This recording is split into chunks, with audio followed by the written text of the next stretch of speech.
À la lecture de 2 Chroniques 6:1, 6:13, nous voyons le roi Salomon s'humilier devant tout le peuple, en sorte qu'ils ne donnèrent pas gloire à Salomon pour avoir construit le temple, mais ils donnèrent gloire à Dieu. Sinon, ils auraient honoré le roi Salomon en disant « C'est lui qui a construit ce beau temple. Voyez quel grand roi est Salomon, quel temple magnifique il a édifié. » Mais Salomon s'humilia lui-même. Il s'agenouilla devant tout le peuple. Ce n'est pas Salomon, signifiait-il ainsi, c'est Dieu qui a donné l'ordre de construire ce temple. Il nous faut rendre l'honneur à Dieu en toutes choses. Jamais nous ne devons donner aux hommes l'honneur qui revient à Dieu seul.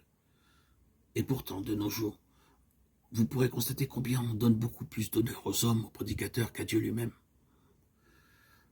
Les gens s'imaginent qu'en exaltant et en élevant sur un piédestal les prédicateurs, ils pourront de cette manière attirer plus de gens dans leur assemblée. Au contraire, il en résultera plus de pauvreté et pas de croissance. Salomon, en ce qui le concernait, continua à prier en toute humilité. Et Dieu répondit, l'Éternel apparut à Salomon pendant la nuit et lui dit, « J'exauce ta prière, et je choisis ce lieu comme la maison où l'on devra m'offrir des sacrifices.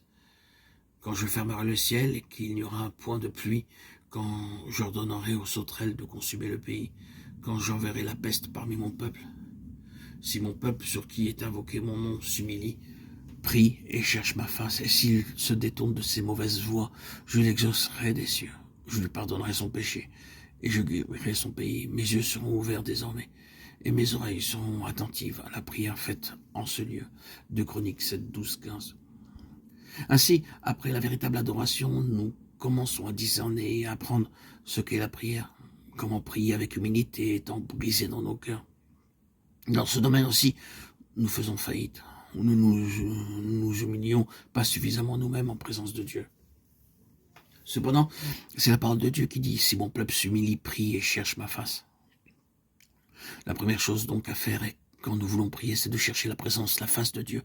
Alors nous découvrons et nous discernons la pensée de Dieu, le plan de Dieu, et nous prions selon son dessein. Ce n'est que par la suite que les prêtres et tout l'ordre du sacerdoce furent introduits dans la maison de Dieu. C'est alors seulement que le souverain sacrificateur put exercer correctement son ministère. Et beaucoup de gens vinrent ensuite s'approchant de Dieu par le souverain sacrificateur pour recevoir la réponse de Dieu à leurs problèmes.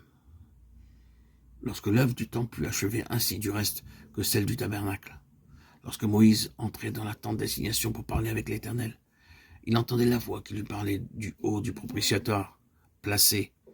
Nous aussi, de nos jours, nous pouvons entendre la voix de Dieu de la même façon. Tout d'abord, nous plaçons sous l'autorité et la seigneurie du chef suprême, du Seigneur Jésus. Ce n'est qu'ainsi que nous pouvons entendre le Seigneur. Ne dépendre d'aucun homme, d'aucun rituel, d'aucune récitation, d'aucune prédication, si ce n'est que de Dieu lui-même, qui intervient dans nos vies, dans notre quotidien, et nous transmet les messages dont nous avons besoin. À lui soit la gloire,